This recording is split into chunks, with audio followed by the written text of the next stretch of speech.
Hello everyone, I'm Wendall Jones and welcome to this edition of the program Jones and Company.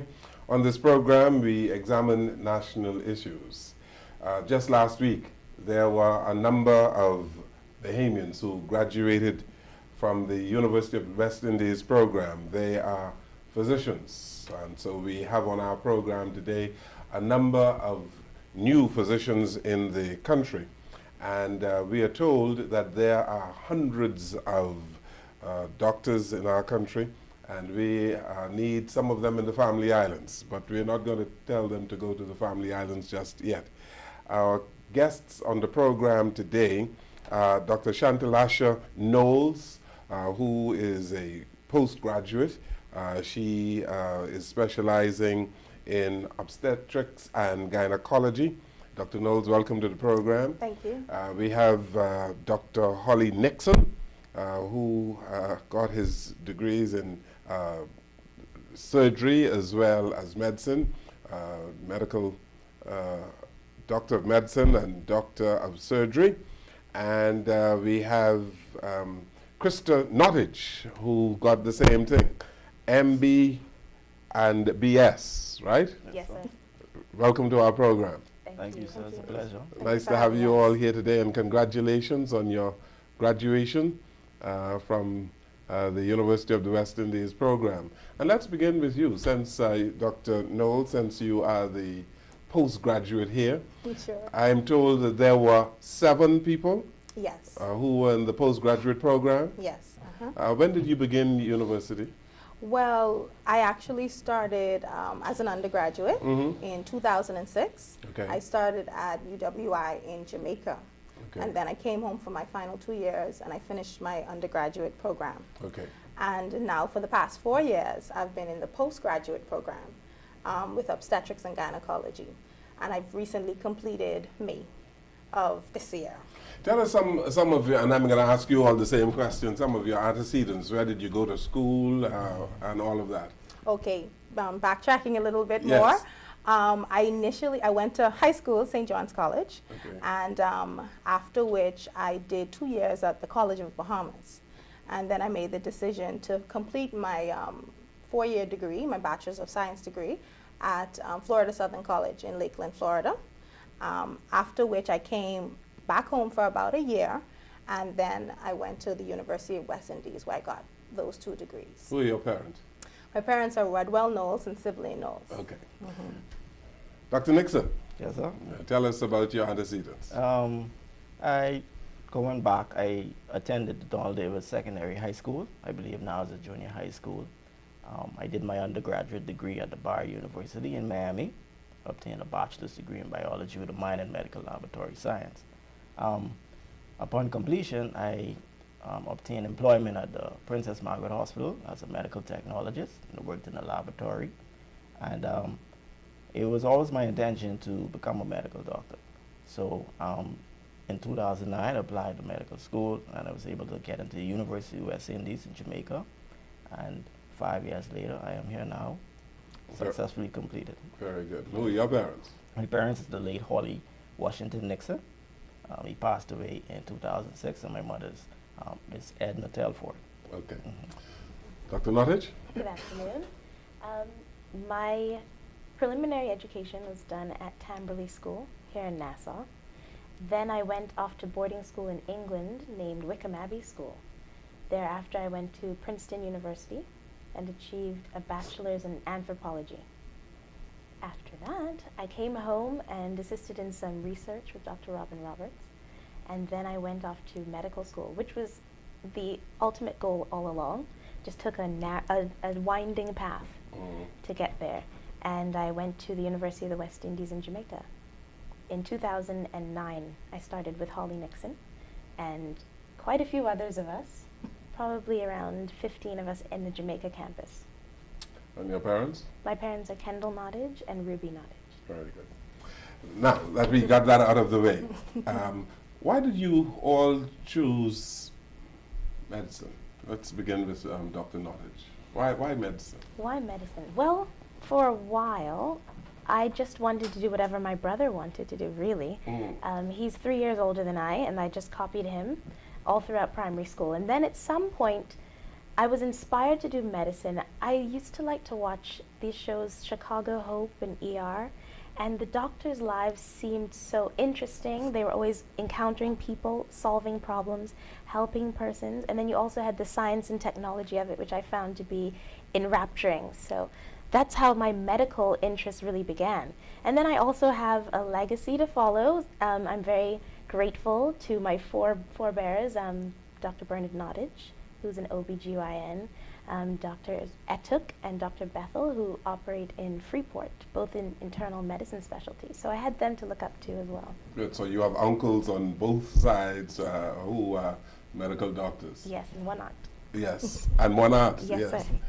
To be honest with you, Mr. Jones, coming out of high school, I was not sure what I wanted to do. However, upon getting into the medical profession, in terms of the laboratory sector, I wanted to do something that is very challenging to obtain.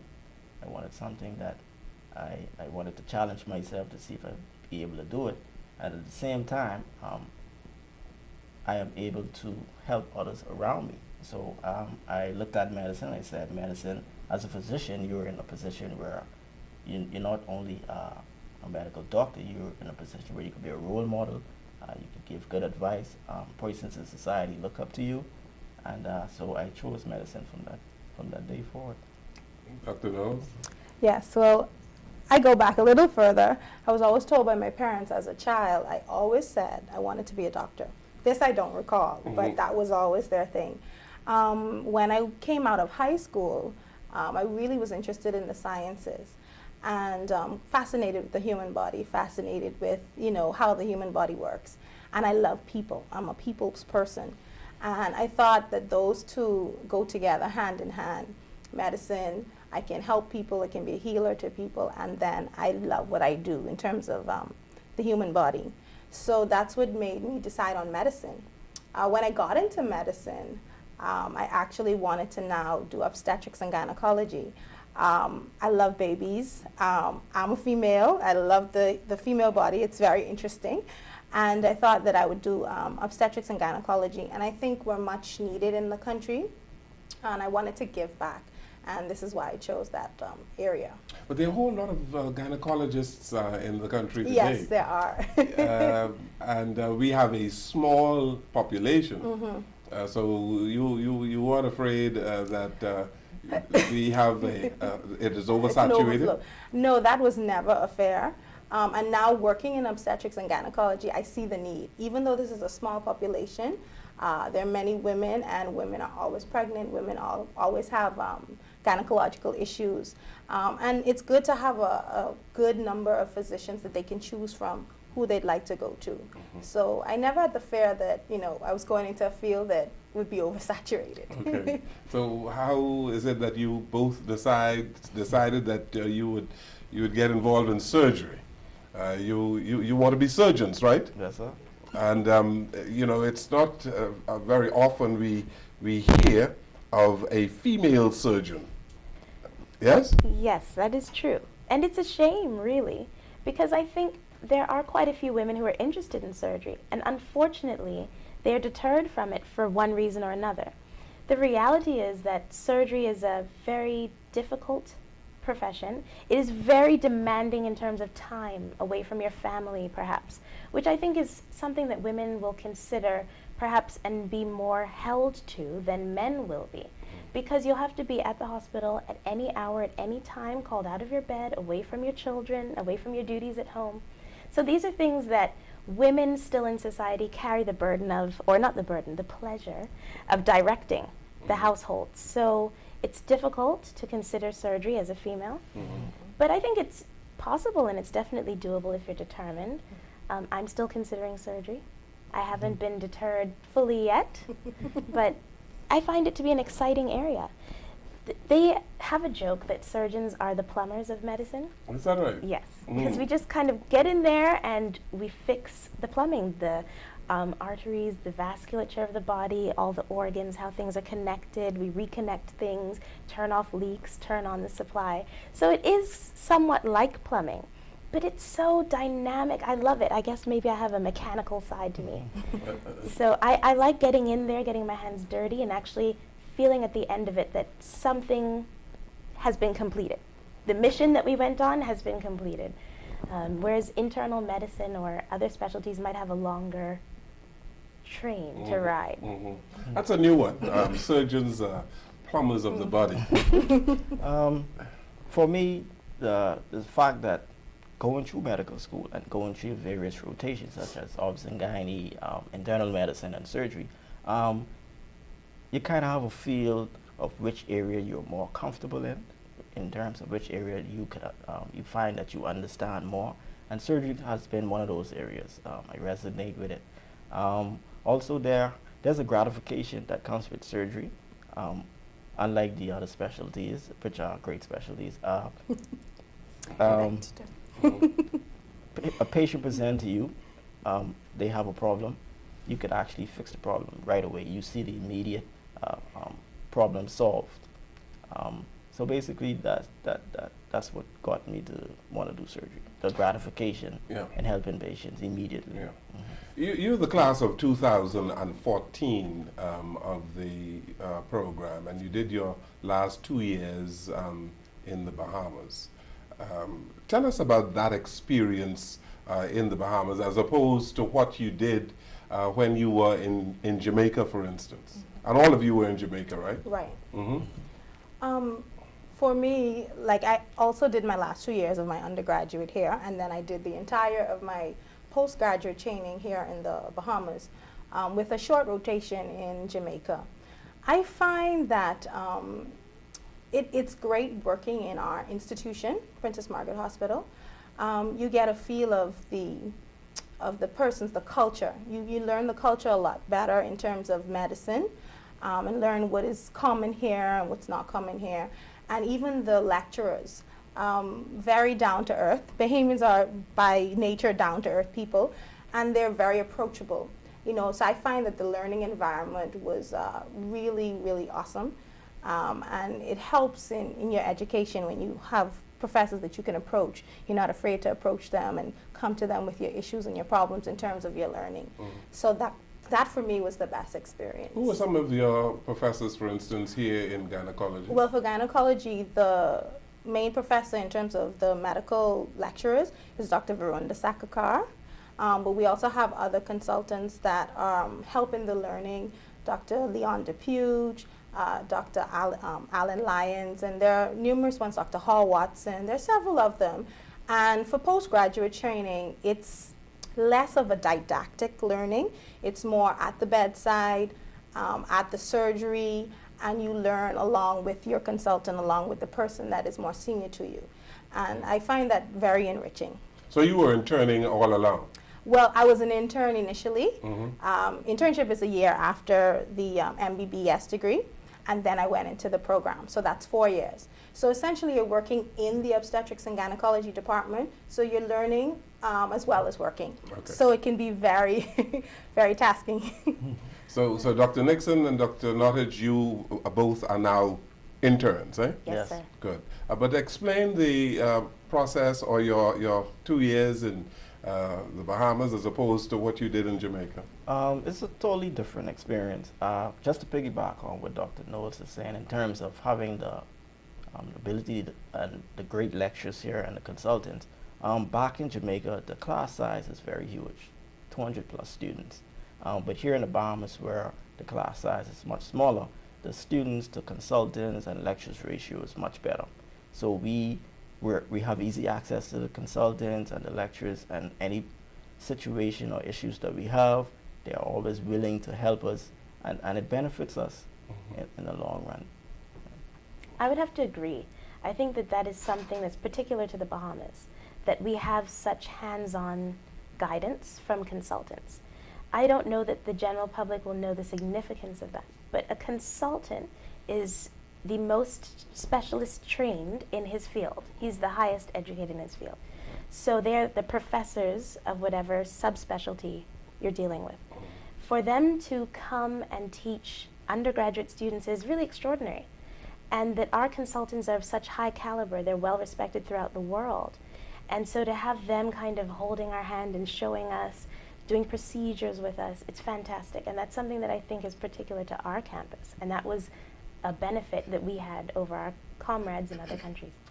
I've interviewed the Chancellor of UWI here, as well as the Vice Chancellor, and many other professors from UWI. And they all talk very highly about UWI as an institution. Yes.